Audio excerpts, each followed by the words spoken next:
Alors, la thématique de cette année, elle est excellente. Souveraineté et résilience, parce que la notion de souveraineté est une notion de très, très, très long terme.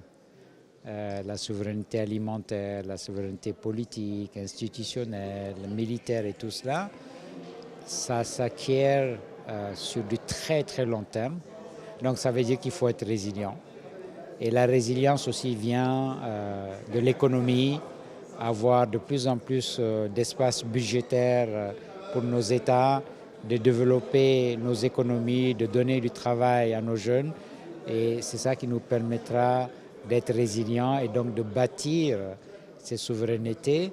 Et je salue l'initiative royale qui permettra d'intégrer les pays, notamment du Sahel, dans mon pays, le Mali. Ce magnifique projet de corridor qui va passer vers Dakhla, avec le port en eau profonde, avec l'autoroute qui va arroser tous nos pays, qui va faciliter les échanges commerciaux, non seulement entre le Royaume du Maroc et puis les pays en Afrique au sud du Sahara, mais aussi qui permettrait justement de faire des exportations de nos pays vers l'Europe en passant par Dakhla et le port en eau profonde de Dakhla, et puis aussi les autres ports du Royaume du Maroc. Donc c'est une initiative à saluer. Vous savez, pour avoir de la résilience, comme je disais, il faut développer nos économies. Et une économie ne se développe que lorsqu'il y a des infrastructures économiques. Il nous faut des routes, il nous faut des ponts, il nous faut des ports, il nous faut des aérogares, il nous faut des zones industrielles. Enfin, l'Afrique est très, très en retard. La BAD disait qu'il fallait investir chaque année 150 milliards de dollars pour que l'Afrique rattrape. Et ça, c'est chaque année son retard en infrastructure économique. Et on n'investit qu'à peine 30 milliards. Il faut avoir des centrales électriques parce que l'Afrique, c'est le continent de l'obscurité. Il y a 600 millions d'Africains qui n'ont pas accès à l'électricité. Donc il faut construire des centrales. Et là aussi, je salue la vision du roi qui a fait du Maroc une puissance en énergie renouvelable. Donc voilà, c'est le thème de cette année. Je félicite l'Institut Amadeus, je félicite l'équipe qui a choisi ce thème-là.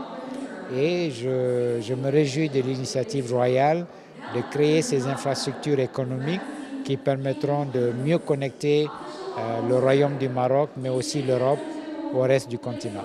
L'intégration, j'ai coutume de dire que l'Afrique, c'est un peu comme un miroir que vous laissez tomber par terre et qui se brise en petits morceaux. On était un continent intégré, malheureusement avec les 6 siècles d'esclavage et de colonisation, 4 siècles d'esclavage et 2 siècles de colonisation, ça a désintégré l'Afrique, qui était un continent intégré. Il nous faut maintenant travailler sur cette intégration.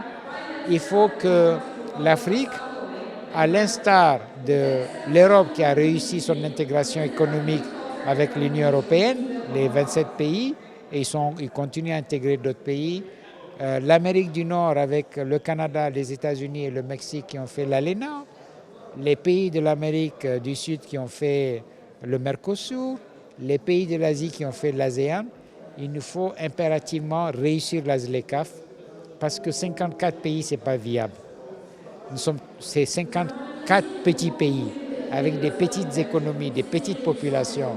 Or, le jour où on va faire de l'Afrique un territoire douanier unique, un territoire économique unique, avec dans 25 ans 2,5 milliards de consommateurs, avec 30 millions de kilomètres carrés, 60% de terres arables, le jour où on va intégrer tout ça, clairement, nous serons la première puissance économique sur la planète Terre et les pays dits développés seront obligés de venir justement chercher des relais de croissance sur cela.